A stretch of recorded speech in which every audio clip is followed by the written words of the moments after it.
Right, I think I'm live. We're live on Facebook. So welcome to Question Time with the Party Wall Guy. My name's Dil Gujral. We are live on Facebook. I'm just trying to get my screen on. Sorry about this. Usual tech challenges, I guess. Oh, hang on. Might know how to solve this.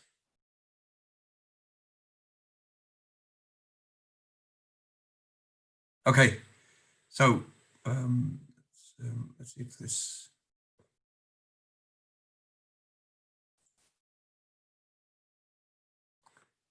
Oh, could do one some. Well, okay. Anyway, let's continue. Right. So I know you guys can't see my face at the moment. I've just done a text setting that that's added a feature somewhere. Okay, so welcome. Tuesday afternoon, just after 2. We're slightly behind schedule, but we're live on Facebook. Welcome to Question Time with the Party Wall Guy. My name's Dil Gujral. I am the Party Wall Guy. Let's do a little bit of housekeeping. So first of all, fire alarms, no fire alarm scheduled. Oh, I've just found myself on the screen. Got a wrong background, but let's carry on. Let's get on with it. No fire alarm scheduled for me. So if a fire alarm goes, it's a real thing. I'm going to run out that door. I'm sorry, I don't know where your door is. Make sure you know where it is. If we lose internet connection, we have got a backup. So usually we don't lose it here. We have lost it once, actually.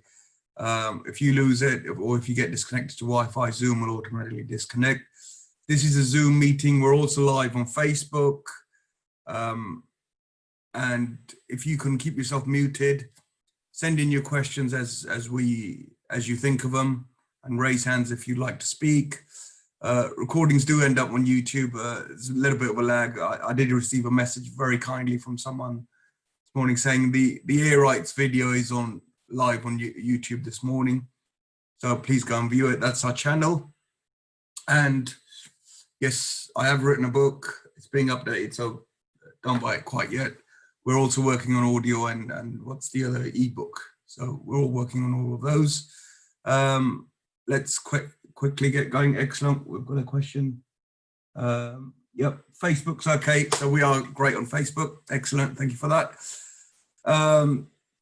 Introduction to myself. My name's Dil Gujral. I'm the Chief Surveyor at 1996 Party Wall.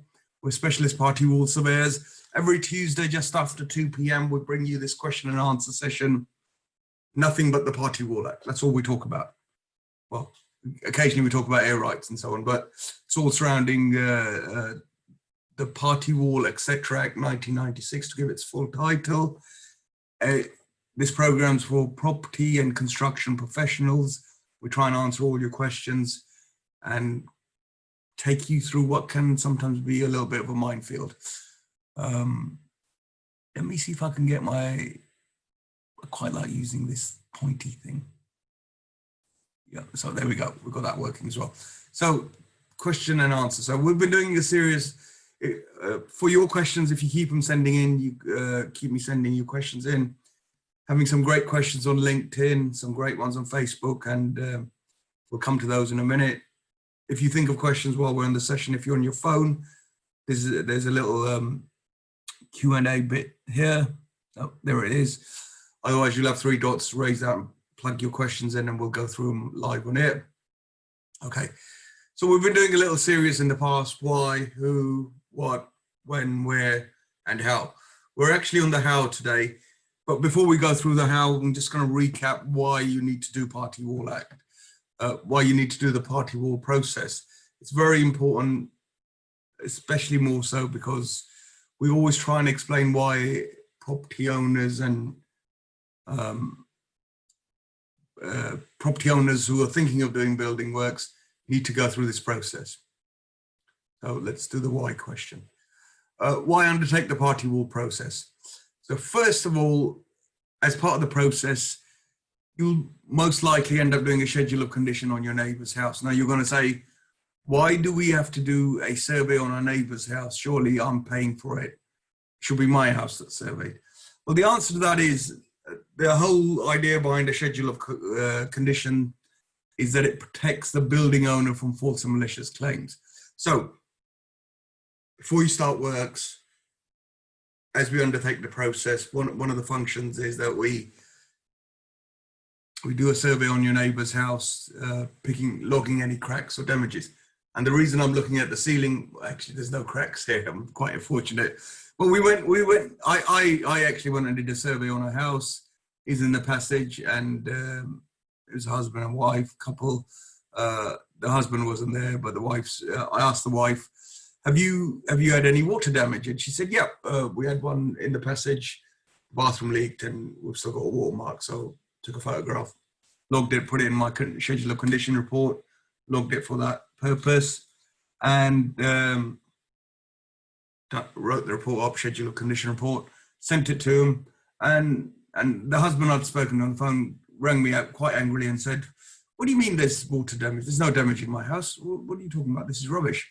So, and he said it with such vigor and such certainty that I thought, no, I've probably got this wrong. Let me have a look at my file. So I looked through it, found the photograph, sent him an email saying, "Well, here it is. This is your house. This is your passageway. There's a leak. And it's there because your wife told me you'd had a bathroom leak a couple of years ago." Didn't hear back from him.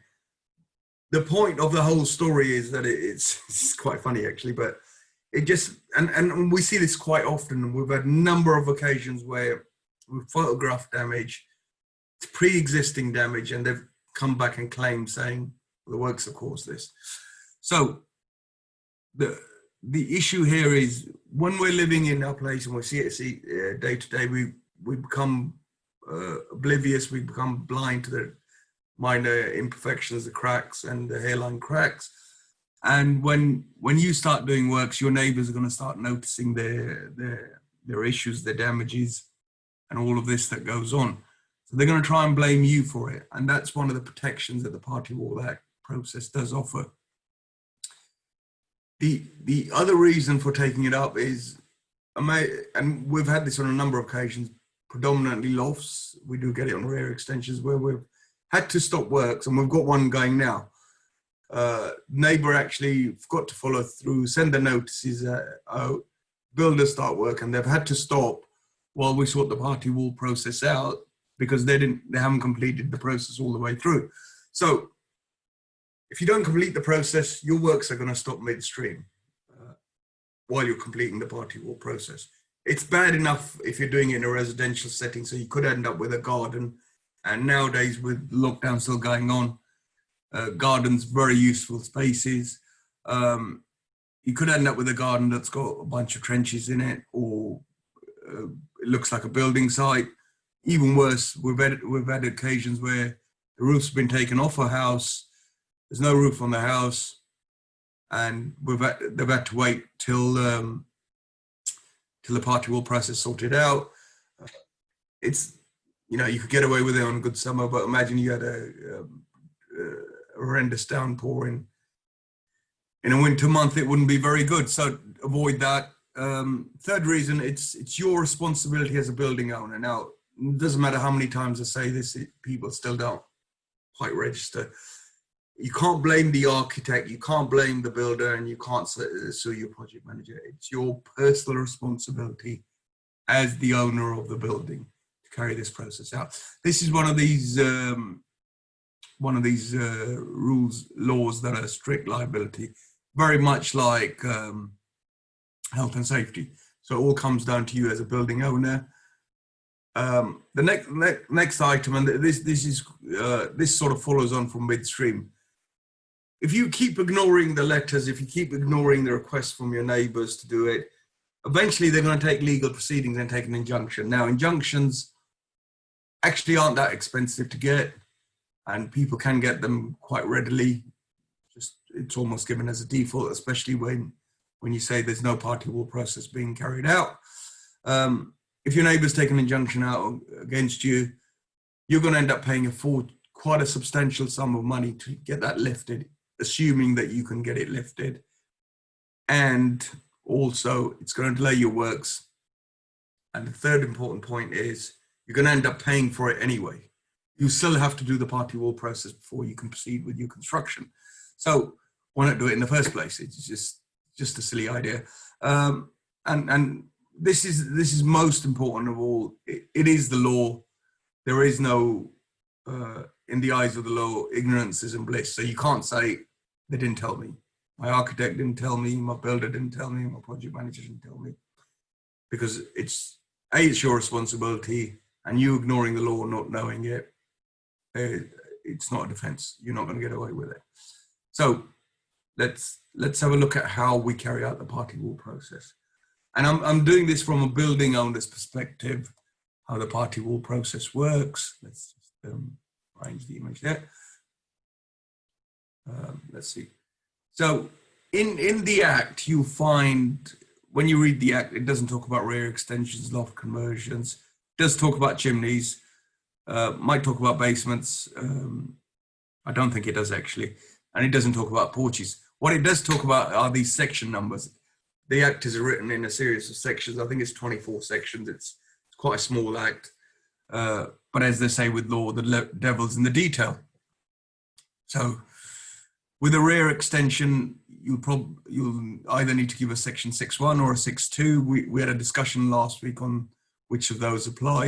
It's only the one. You can't give them both. It's either or. Section 1 might apply. With a loft conversion, it's either section 2 or section 2 works are notifiable under section 3. So that's why I've got 2/3.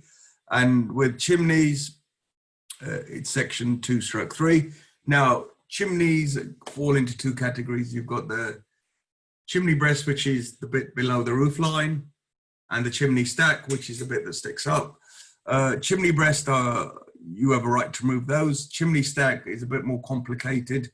I was answering a question on last night on a Zoom where they talked about removal of chimney stacks. So on we have gone through chimney removal in a previous webinar somewhere. It'll end up on YouTube.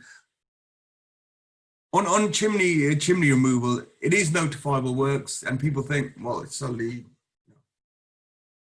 600 mil by about a meter. It's this much space. Do I have to go through the process? Do I have to bear the expense? And my neighbors will get upset.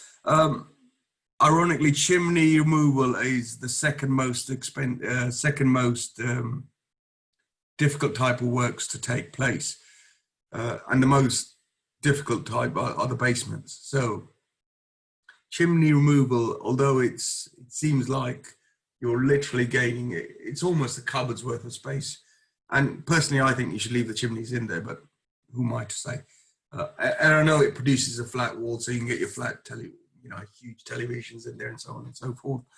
But removing chimneys is the second most risky type of works, because the original house structure, it's built integrated with the way they're built. And when you're cutting them out, that's likely to cause most damage. There's a little video, I think it's on my site, where actually I should bring that in, where the whole stack falls down because it's not supported properly. So second most risky type, notifiable under section 2.3, 2 months notice. Basements, really, these are the most risky type of works. And where you're doing a basement on an already built house, especially if it's very old properties going towards London, that's where you're going to get, you're almost certain to have some sort of damage or other. And we see double story and triple story, 1 and 2 story basements being built under houses. There's even talk of a hotel that's building more underground than on top. I think they call it a iceberg hotel in Leicester Square. So, and that would come under basements. With basements, that's the most likely type of works that are gonna, it's almost guaranteed you're gonna have some sort of damage. And with basements, those are the type of works where we can't act as an agreed surveyor. We're not allowed by our faculty. The guidance is, with basements, you shouldn't act as an agreed surveyor. On the rest of these projects, we're allowed to act as agreed surveyors. And the fifth on the list, and this is quite strange, porches and I think who the hell wants to do a party wall on a porch? It's a minor piece of work. Again, can be a bit of a vanity build. It does look nice, but you don't always get the value from it. With porches, you end up becoming they can be notifiable under Section 6, under Section 1, and porches Section 1. You can get yourself in the danger of doing getting yourself into boundary disputes. So be careful on that. Now, the second column I've got here is the notice period. Most of these are 1 month. You've got loft conversion, that's 2 month. A lot of these are mixing, and these refer to the section numbers that the works translate to the section numbers. Section numbers are the notice period. And then following on from that, it's automatic dissent or consent. So with automatic dissent is if there's no reply, that's deemed an automatic dissent. If apart from Section 1, which is automatic consent. Now, this is the change from 1939 Act to the 1996 Act, whereby with Section 6 and 2, it was deemed dissent. And in the old 39 London Building Act, that the 96 Party Wall Act's taken from, it was automatic consent. So that's one of the changes that was made as it was extended to the whole of England and Wales, extending from the 8 inner city boroughs. And if you want a little history thing, history talk on it, last night's presentation was quite good on the history because I did a lengthier presentation, one of the better ones I've done. So that takes you into the history of the Party Wall Act.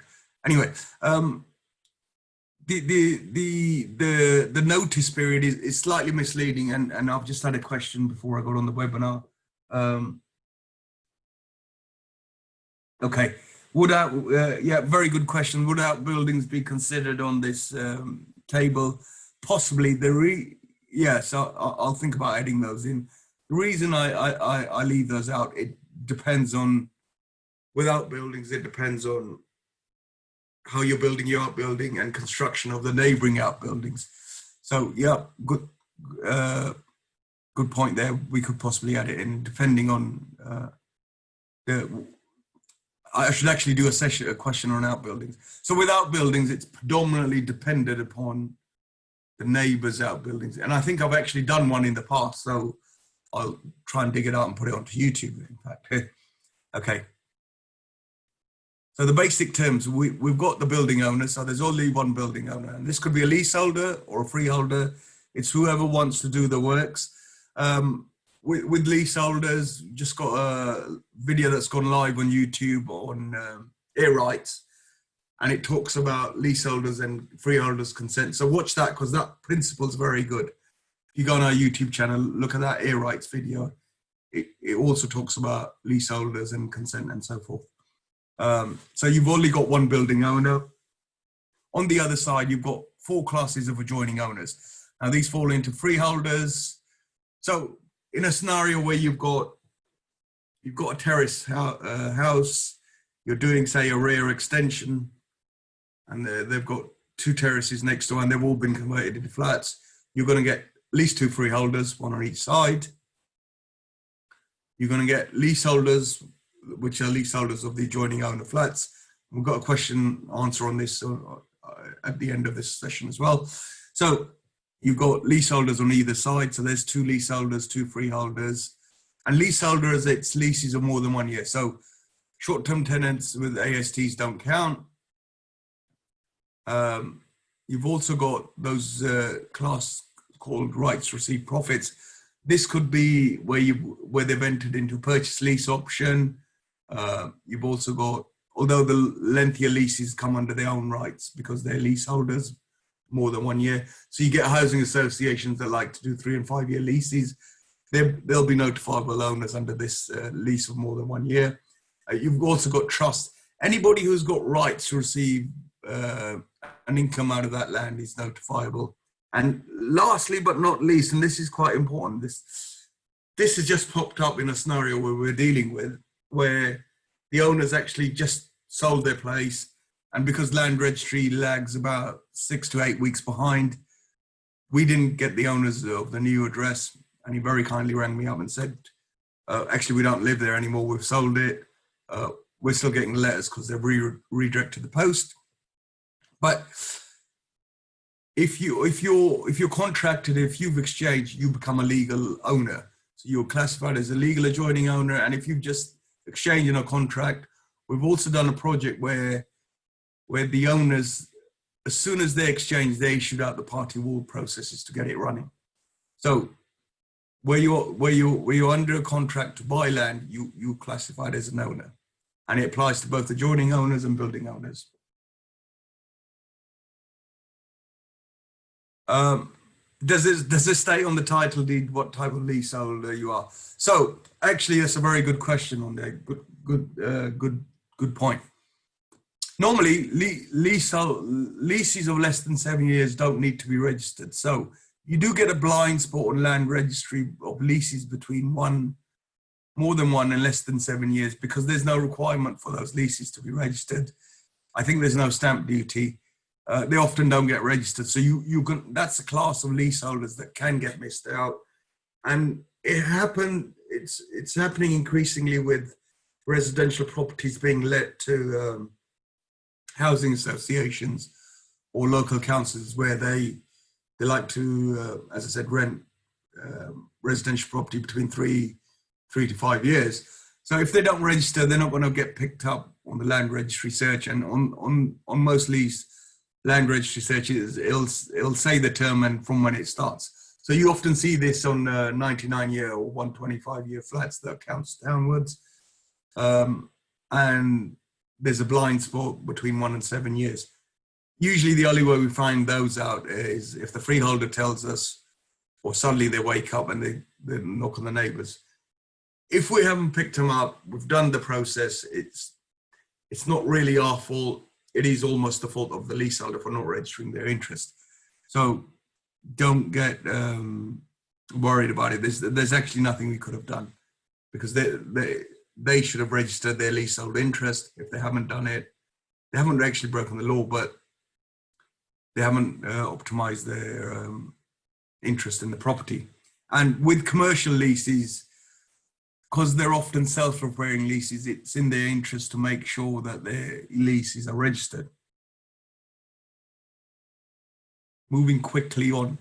So this is one of my, I think this diagram is quite good actually, so might need some more addition, but I'll let you feedback on that. So for each adjoining owner, there's a separate notice, and it can go one of these ways. So they can either consent with a schedule of condition, in which case we carry out the schedule of condition, and that's the party wall process completed for that adjoining owner. Now you can get multiple adjoining owners that can all do a series of different things. The second lot of scenarios that can happen is they dissent to the notice. Now this can be a deemed dissent, or it could be an actual dissent. So it doesn't actually differ. Although there isn't a difference, in the party wall award, it will say deemed or actual dissent. So once the owners dissent, and with deemed dissent, they have to have their own surveyor appointed. Actually, I'll cover deemed dissent over here. So they can either have an agreed surveyor or their own surveyor, and in which case the outcome is very much similar, in that they'll usually see a schedule of condition or a party wall award. And in either case, once those are completed and those documents are issued, the party wall process is completed and works can then begin. Now, we often get the case with adjoining owners that they don't reply. It's either because they're busy, they've missed the letters, maybe been on holiday, or just haven't got around to it, or even, and this is more often the case, they're just trying to frustrate the works. And we can also get issue where the letters are being sent to the wrong place, i.e. it's being addressed to them, they don't live there because they've now rented this property, they've moved out, and therefore it's caused them a problem. They don't reply, and this is where where we're discussing deemed dissent actually. These are actual dissents, this is deemed dissent. That's taken as deemed dissent. It's for section 2 and section 6, sorry, 2/3 and section 6. it's taken as deemed descent. So therefore, you've deemed to have descended to the works, and then the process is very much similar here, except you have a surveyor appointed upon their behalf. This surveyor then writes to a request a schedule of condition. If there's no reply to that schedule of condition, the process should move forward and do a party wall award anyway. The award served, and then you're in a position to start works. Now, remember at the beginning I said your works can stop midstream if you don't carry out the process. Under this arm, if you've carried this process out, you've issued an award, the works can't stop. You don't need to stop the works because the adjoining owners have then woken up. And this is what I was referring to when we talk about not finishing the process, so that some people will just issue the notice, no response, and they'll almost stop here. And that means that it leaves the process open, leaves the process incomplete and open for the neighbours to step in and cause problems, or actually fulfill their rights, but it'll end up causing you a problem.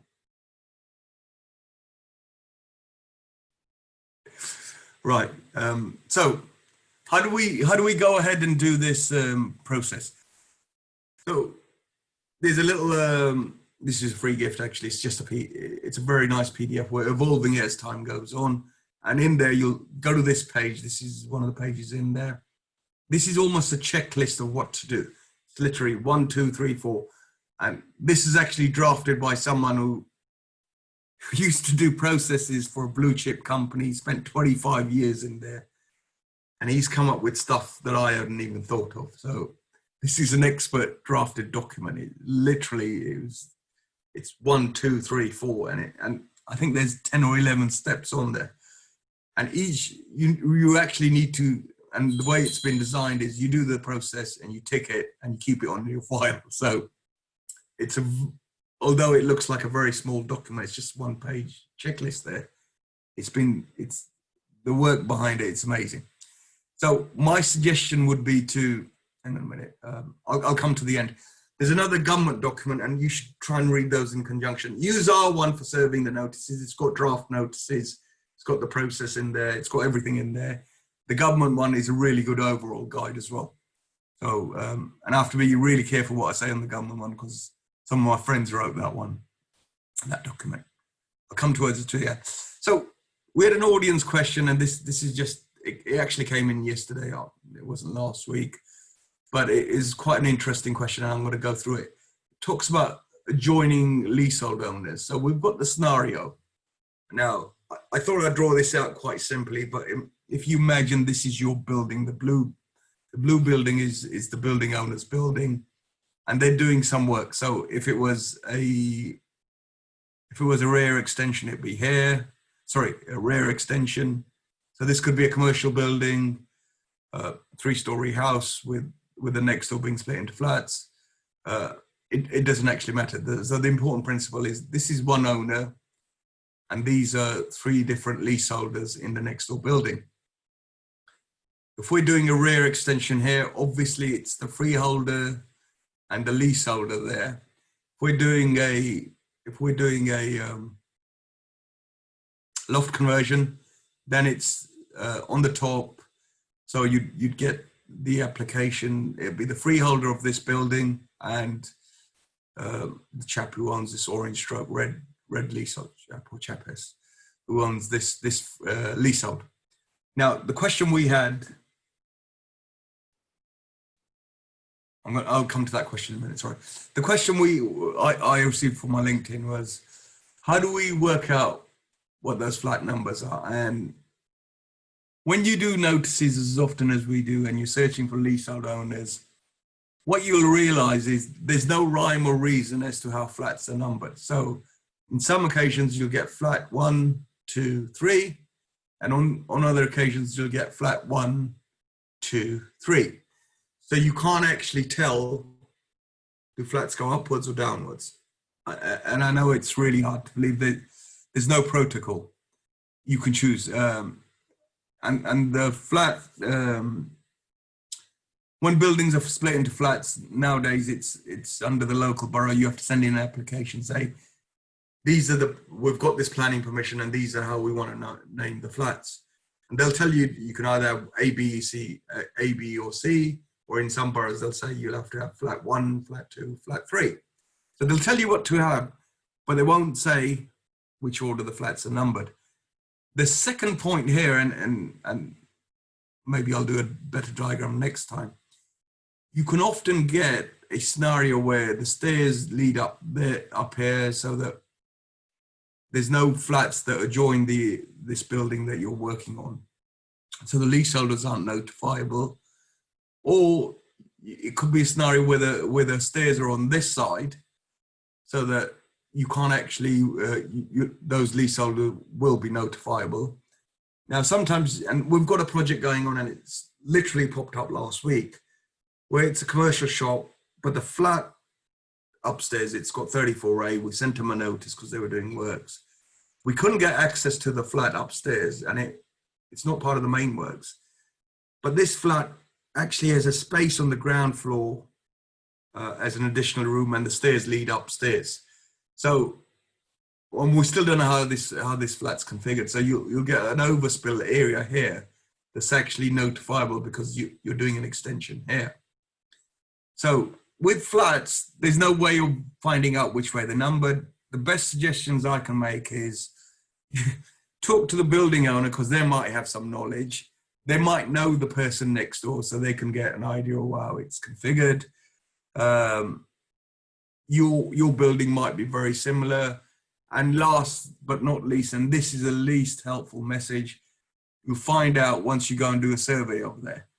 Once you do a schedule of condition, and that you'll only discover how the flats are configured when you go in there.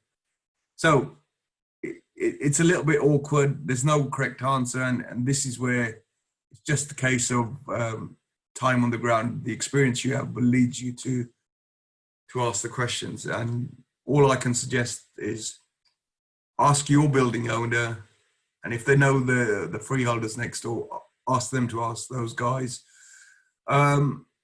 Sometimes detective work works, but not always. You can do Zooms, and you can Google it. You can do Rightmove, but the problem is, on one building you can get flats 1, 2, and 3, and the building next door could be flats 1, 2, and 3. So there's actually no correct answer. There's no protocol on how flats are named and leaseholders. So unfortunately, this is where works can be delayed while you sort out the party wall process. So I'm afraid this is one of those answers that's a little bit wishy-washy, but that's only because sometimes there is no answer. Hopefully that helps. I've got more questions, but I'm gonna go through some information. So this is a government booklet I was talking about. It's issued by the communities. It was written in 2002. Some of the processes described in there aren't quite correct, or they've changed during time. So be aware while you're reading this booklet. And it's not very good for notices either. So people use this to take the notices out of it, and they'll mess them up. We can tell when a notice has come out of there. It's just horrible, and they often do it wrong. One of the good things is it does provide more further information, and it's quite well written in terms of how it explains how the Party Wall Act works. Otherwise, what's a party wall? What's party wall A, type B party wall, the owners next door, so on and so forth. So it's quite good on that. Where it falls down is the sample notices it gives. It doesn't talk about the third survey. It doesn't talk about the 10.4B process. And this is why we often get questions as to what happens if I don't get a response. So to augment that, we've set out this little booklet. It's really, really as brief as we could keep it. And like I said, got a really nice process chart there. Literally, you go through it, you tick it off. What do we do there? What do we do there? And it's got draft notices in there. It's also got a little explanation of some of the bits, some of the slides we use. So you can actually get that from sending me an email, or it's actually on my LinkedIn profile. You can just download it. You don't even have to talk to me. So, download that, free to use.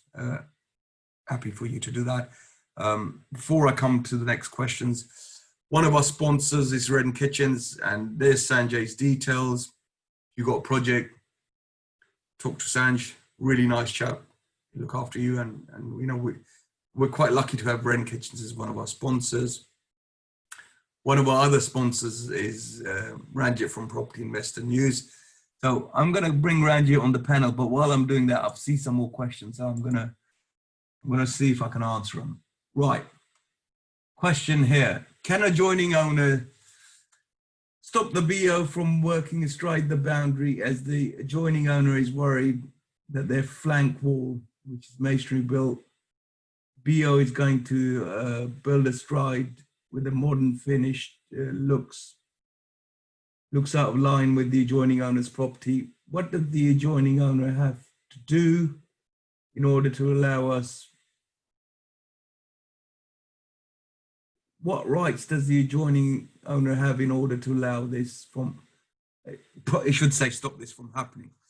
So I think the question's asking, can the adjoining owner stop the BO for building astride the boundary? Oh, okay. So missed that little bit nuance there. Stop. What does it, can the adjoining owner stop the BO for building astride the boundary? Yes, 100%. Okay. So astride the boundary is, and this is where we talk about a line of junction and boundary. So if you imagine a property, this is your boundary. I think I've gone off screen. Let me get myself back on screen. So this is your land. This is a boundary. The boundary goes from the middle of the earth, top of the sky. Property Act 1925 defines boundaries, and they run in the middle of the assumed party wall. That's the standard position.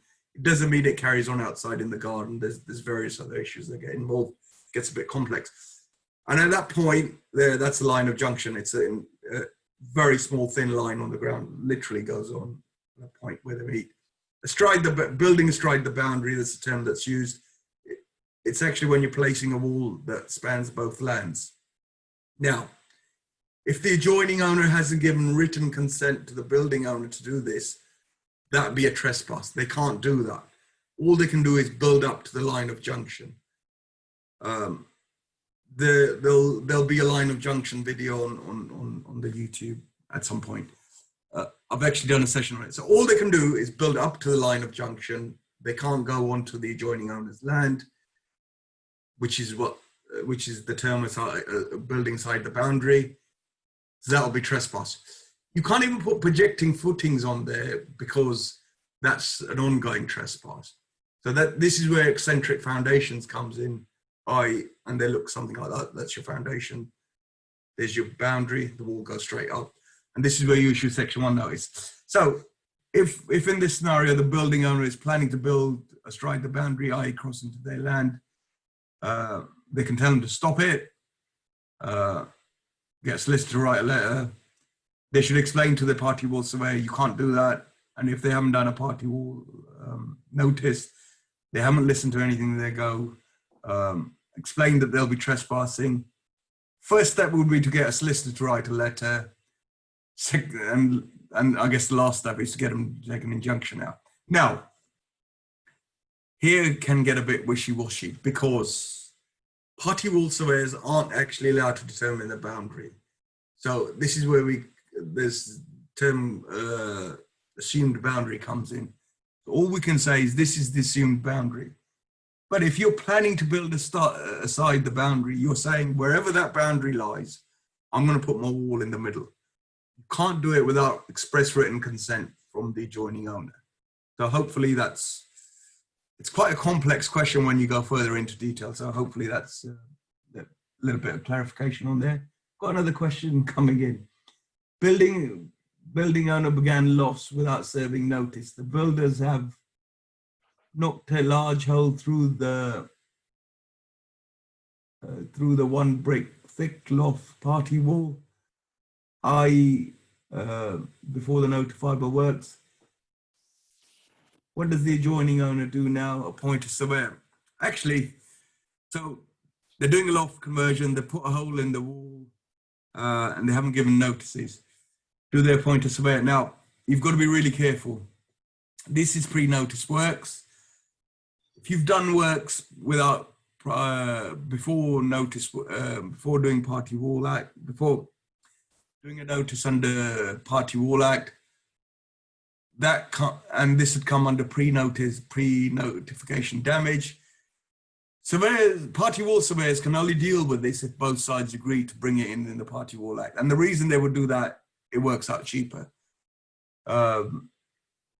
Now, the only thing the adjoining owner can do is to sue the building owner under common law for damages to their property. It's an advantage for both sides to bring surveyors in and get it settled outside the court, because going to court is going to be really expensive. And if it's a building owner that's done this, or their staff, they're the guys that are going to end up paying most of the bill. Not all of it, but most of it. So try and settle out of court. And you can bring it under the Party Wall process, only if both the owners agree. So hopefully that's answered that question.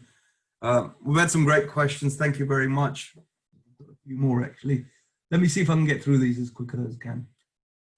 At that point, the adjoining owner surveyor can make it difficult and ask you to serve a notice to the leaseholder. Once you get across the access to, this is related to your diagram. Yep. So yes, so good point there. Obviously, when you get access, you should serve notice to whoever's notifiable. However, if they're not on the land registry, then it's not really your fault. And unfortunately, works do get delayed. And just one point on I should really add this on that table as to the notice period. We should say, and I've seen this on some surveyors' website, and I thought this was a great line. 95% of our awards are completed in less than 3 months, and put a little smile to my face, because we always hesitate explaining to owners. Sometimes you can't promise a deadline for Party Wall Act because a finish date, because you're going to end up, it's entirely possible that you may not get one. Various issues, whereas other issues can turn up. Why does the land registry not have a copy of the plans when leaseholder signed and numbered accordingly? Well, it does actually. So there's another point. Land registry does have the plans. You have to search for the leaseholder. You may have to end up buying, and these are rubbish little diagrams because they're on a page. It sets up the demise of the leaseholder, and it's not always very clear. It's not always very easy to understand. But often, if you dig those out, and you'll have to buy the plan as well as the title deed, it's an extra £3. But on some occasions, it'll say this is the freeholder's demise. Show you the stairs. I've seen plans with red, yellow, and blue colouring on them, and it's just a case of, I guess, in those days, it wasn't very good. Those things weren't drawn out well at all, and now we suffer for it. So yeah, that's another good idea. Go to the land registry, buy the leaseholders' registries, but there's also another option on the land registry to buy their plans. So it's worth spending the extra few quid. You could end up buying 3 or 4 of these, but it's worth spending the money rather than having to go there and see which are the leaseholders that are notifiable. So it's a very good one there. Let me see if I can bring Ranjit on to give us, so that's the end of the show. We've overrun, apologies for that, but we've had some really great questions here. Ranjit, are you there? Yes, I'm here, Dil. Good afternoon, sir. How are you? I'm good. Yourself? Good, thank you. Thank you for sponsoring our show, and of course, your magazine's fantastic. And thank you for having us. Can I just share the slide? Yeah, sure. Let me see if I've got the tech working. The current slide I got. Yeah, you got a new slide, eh? Yep. Okay. Better offer. Better offer, right. Okay. Hang on a minute. I'm going to have to do some other fiddling around.